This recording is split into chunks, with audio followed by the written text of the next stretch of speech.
Hello everyone. I'm Tashi. I joined here as a software developer, and I'm currently working on Flutter project with the Spring Boot as a backend.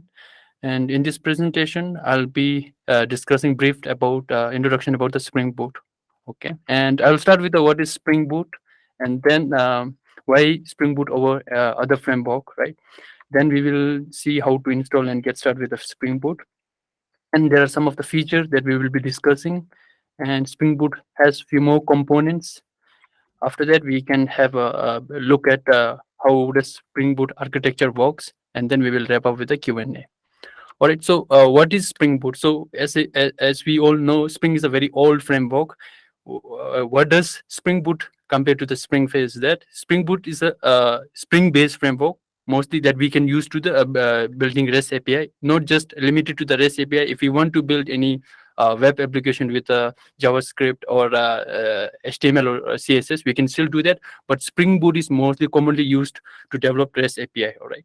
And then we can also use for the microservices, which I think we have a talk yesterday regarding that. Instead of monolithic application, we can use Spring Boot to build microservices.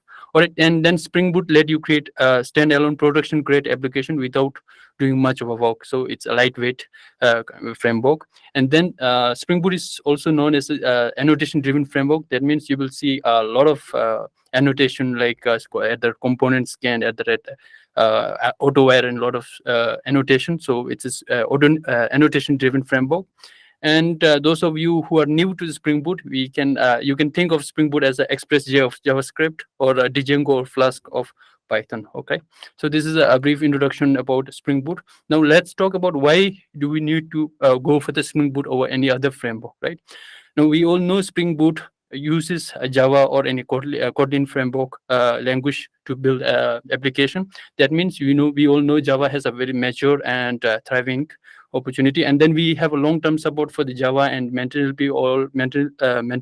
All are, we don't need to talk about it. Java has a very good support on that, and since Java supports multi-threading, we can do a lot of multitask at the same time, right? So this is also a good option to go with the Spring Boot. And then Java is the type safety, that is statically typed language. We can take advantage of this to avoid a lot of issue, right? Runtime issue. Then we also have a dependency support for Spring Boot application. That means since Spring are very long used, so we can have a lot of dependency support available in the over the internet. Okay, then how do we start with the Spring Boot, right? And now talking about the language, we can go with the Java, Kotlin, or any groovy language as well. So mostly we will be using, I guess, Java language. And then we have a package management tool like Maven or Gradle, which we can decide which one to go for. And then the IDE, we can go with any of your choice, IntelliJ, Eclipse, or a Spring tool suite to do that. All right. So how do we create Spring Boot project? There are many ways of creating a Spring Boot project. Here are the list of commonly used methods. So here you can see first we have a Spring initializer, where we Spring provide web tool where we can just select which Gradle you want. You can see in the picture whether we can go with a Maven or Gradle. So Gradle, if you are coming from Android, we can see the lot of dependency. We can use that. Or for the language, we can go with the Java, Kotlin, or any Groovy language as well. Then we can select the Spring Boot version, and then we can get the project ready. All right. Then we can also use IDE or IDE like Eclipse or Spring Toolkit suite to build the Spring Boot application, or we can use command line interface to build a Spring Boot project as well. All right, so this is how it look like once we create Spring Boot project. You can see on the top first we have an implementation where we have a package name. Within that we write all the code that we want in the application. And then the second, if we, as I mentioned in the beginning, it's not just limited to the REST API. We can have our own web application. For that, you can add HTML, CSS on that in the resource folder as well. All right.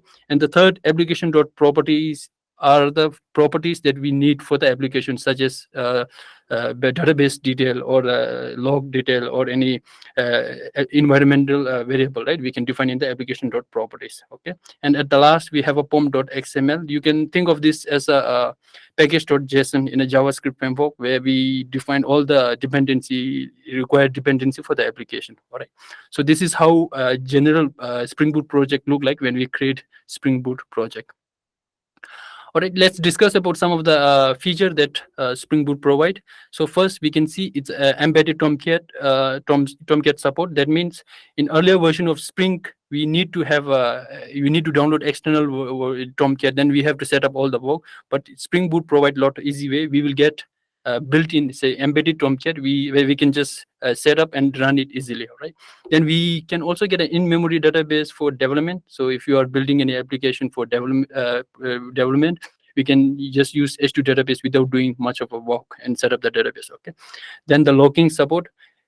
Spring Boot provide built-in SLF4J logging support, where we can just print the message or format the log, or we can even just export it and share to the server or some file like that. Okay, this is third one. And then Spring Boot provides Spring security and authentication as well. So default Spring will provide security module. So we all know security is one of the most a common thing that required for any of our web or mobile application, right? So Spring Boot does provide Spring security module, and if you need any additional authentication or authorization, we can use JWT token as such. And if we want to integrate with a social login like GitHub or Google or Facebook, anything like that, we can use auth to support as well. All right. Now, coming to the database, in the beginning, I mentioned H2 database, which is an inbuilt database. But if you have your own database, sort of Postgres, it can be Postgres SQL or MySQL or any other SQL. And it doesn't matter whether it's SQL or no SQL. If you have a no SQL database, we can easily integrate with the database. All right. In the bottom, you can see the screenshot. Right? This is how we connect, where we just mentioned the database path, URL, and class name, and it will be connected to the database instantly without doing much of a work. Now, let's talk about how do we map our Java object with the database, right? So that is ORM, object relational mapping. So how does it do?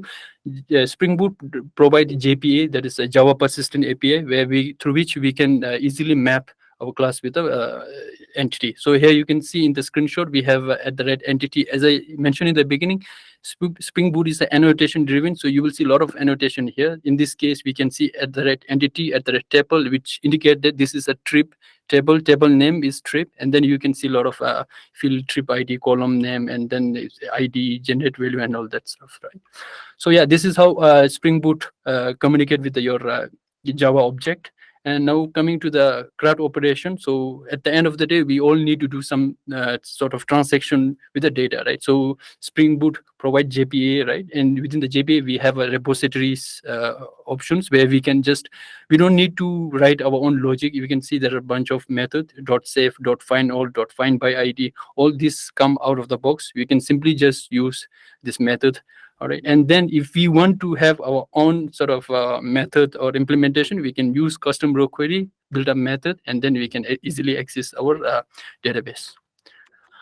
And coming to the deployment support, now once we have the application up and running, we just don't want to run in our local host 8080, right? So we will have to eventually deploy in some sort of cloud, right? So Spring Boot does provide AWS with the Elastic Beanstalk. This is one of the web services provided by AWS. We can integrate with this and deploy in the AWS, or we can deploy to the Google Cloud with the Google Cloud SDK as well.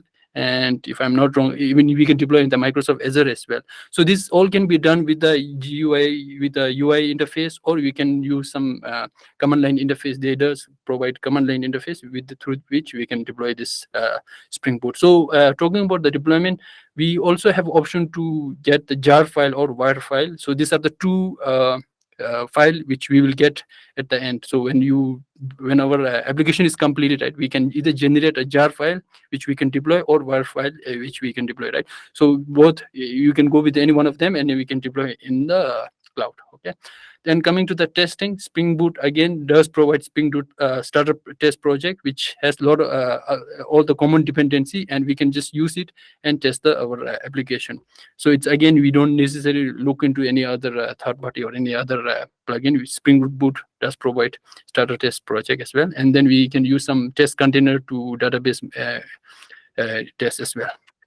All right. Now coming to the component of Spring Boot framework, again, you can think of this component of Spring Boot as a additional benefit of Spring Boot, but Spring Boot categorize this into four major components. All right. So first you can see Spring Boot starters. So these are the dependency which are in common. So instead of adding one dependency after one, we can simply use Spring Boot starter web, which has all the dependency related to the web. We can just integrate it, and then we have the web project up and running already. So this is a starter project. And then coming to the second point, we can also have a Spring Boot auto configurer. So what this does is that Spring Boot handle a lot of the work for us. So as you can see in the annotation example, just mentioned at the Spring Boot application, which is equivalent to all these three annotation, right? So in earlier Spring framework, we will have to do a lot of stuff, but with this Spring Boot application, it's a lot easier than the earlier version. All right. So this is one more component of Spring Boot framework. Now coming to the CLI, Spring Boot does provide CLI to run. So if we are comfortable with the running our application test, run and test, or even other functionality, we can have our own a command line interface. So you can, as you can see, the example Spring run hello world.java will run our hello world application. All right. And coming to the last point, it's a Spring Boot actuator. Now we will have application running. Now, if you want to test its health or metrics or any additional information about your project, the Spring Boot provides Spring Boot actuator where we can do all this thing. In this case, the actuator/health will give you the health of your running project. Okay, so these are the four components. You can again think of it as a additional benefit, but yeah, this is the four component of Spring Boot framework. Now coming to the Spring Boot architecture. Spring Boot architecture uses a hierarchical architecture. That means one after another. You can see it's mainly consists of four layers. That is presentation layer, business layer, persistent, and the database layer, right? So all these are one after another, and the first layer communicate with the configuration next layer, vice versa, right? So you can see each layer communicate with the next layer, right? So this is a general overview of Spring Boot architecture. Now coming to the application flow architecture, how does application work, right? So here you can see in the first box is a client, then controller, service layer, and so on. But how does it work is that from client we will send a HTTP request, right? From when we get the HTTP request, controller will take care what is that request is about. Then controller will further pass it to the service layer where we will do all the logic here. So what service layer will do, communicate with the repository and the database, get the layer, and then pass it back to the client through the controller. So as you can see, this is a general view about how our application works. Now let's see an example with an example. And you can see here we have application example of contact application. So in the on the left side we can see the structure, right? We have a controller, we have a entity, repository, service. This is a general way of structure our project. Now from the right side, you can see how we are doing. We have a /API/contact, which will send the request, and controller will listen to this, and then controller will knows this is a get contact. Then further controller will communicate with the service and call the method called get all contact. Now from service, it will communicate with a repository or database and get all the contact available in the database and pass it back to the controller. And from controller to, you will get the format. So in if you are using JSON or XML format, we will get the same response in the application. All right. So I think this is all for the application workflow, and I guess this is more enough for this introduction about the Spring Boot project. And yeah, if you guys have any question related to that, you feel free to ask. Hey, Tashi, a very good afternoon. Hi. I have a question though.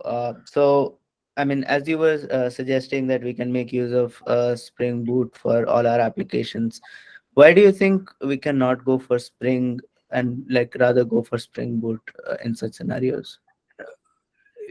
Can you come again? Why do you think we? should go for Spring Boot. Yes. So I mean, Spring basically provides all the features that we have Oh, essentially okay, with okay, Spring okay. Boot, Why right? go for Spring Boot over Spring? You asking, right? Yes.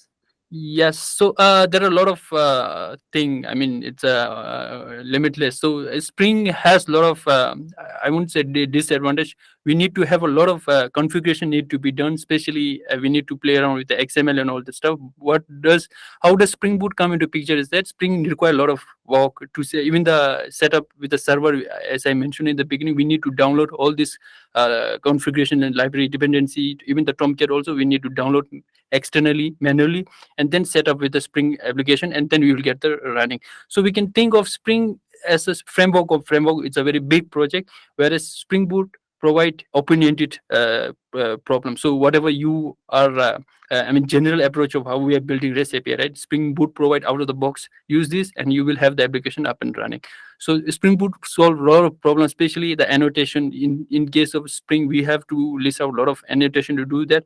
Now in Spring Boot, it was all wrapped with allies with a single at the Spring Boot annotation take care of 4 5 annotation, right? So these are some of things. And Spring again, as I mentioned before, require a lot of dependency.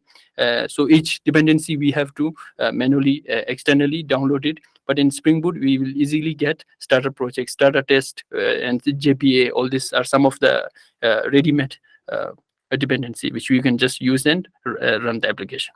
Yeah, I think that's all. Yep. Thank you. That answers my question. Yeah. Hi Tashi, Utsav here. Hi. Hi, awesome session. I just wanted to know, suppose you don't have a lot of background in Java, so how much Java do you require to actually get started with Spring Boot? I would say Spring Boot is more like as I mentioned in the beginning. When we start with an Java, right? We don't see much of a annotation, so we need to have a little bit knowledge about how does annotation works, and then I believe Spring Boot is more about. You might have heard about dependency injection and inversion of control. It's some uh, terminology that use for the Spring Boot, which makes Spring Boot better in the sense we don't normally need to create like how we create object like new, we use most of the time in the Java we have to use new keyword, right? Now how does Spring Boot take care with the help of a inversion of control and dependency injection? Spring provide IOC container where this object will be created and maintained by the Spring itself. It's like we don't have to take care of the object. Once we create, Spring Boot will take care of it.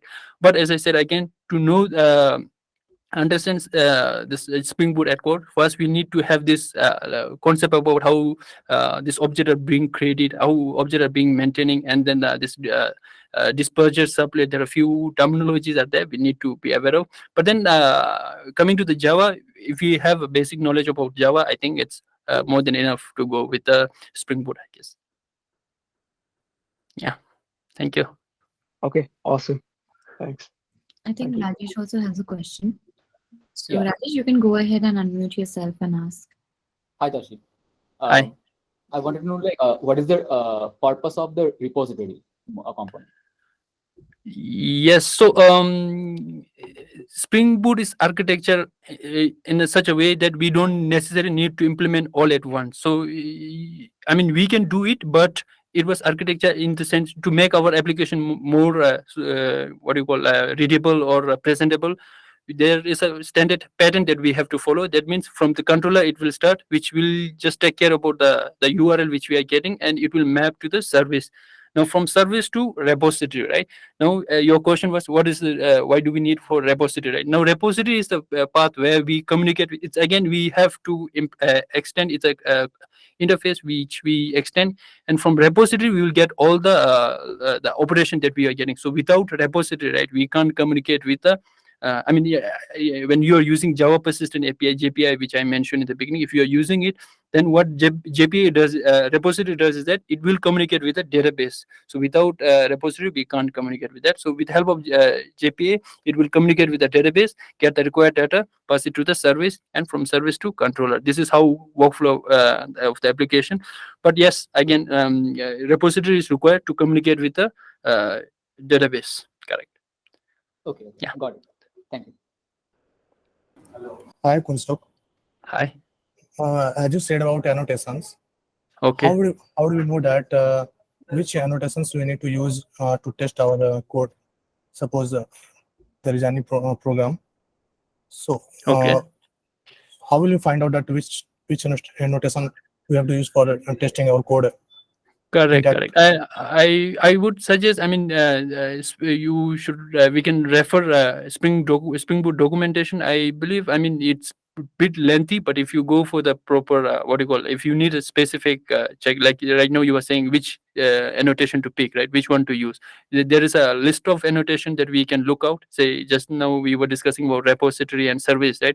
You will see all the mention. There are a few more like at the auto wire, at the component, at the components get auto configure. There are a lot of annotation, so you can refer to the documentation where they'll explain which one to use and when to use for each scenario. Yeah, that's all.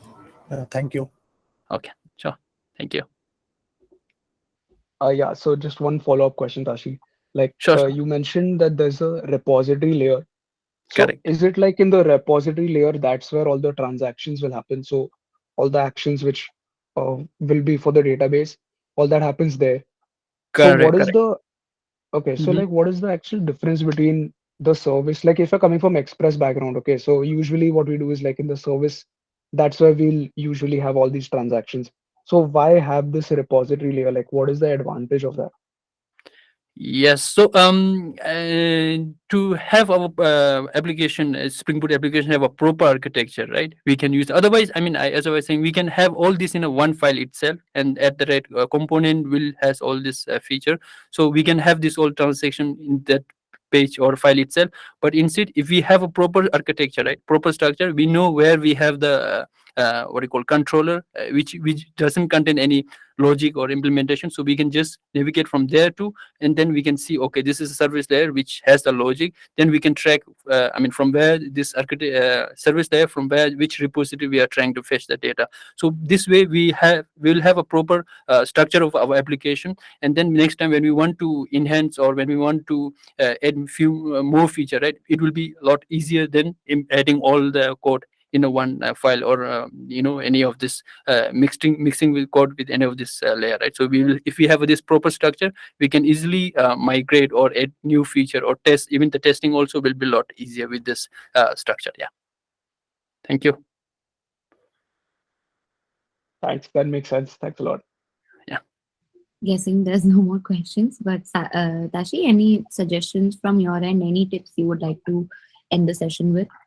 Yes, I mean, as I was suggesting before, Spring, I was going through documentation. It's little bit of lengthy, I guess, but if we have a proper problem that we are facing, like someone was saying, we are having the which annotation to pick, or what is the best architecture, or what is the proper Hmm. structure format of the code structure, or which all this thing, right? We can refer to the documentation. Spring Boot has good documentation. It might look lengthy, but if you have the common topic that you want to learn, Spring Boot has all the thing covered. So we can just refer to the Spring Boot and go through it. All this best, even the best practice example project for the REST API and all are available in the documentation. You can just refer to this. That's all I would say.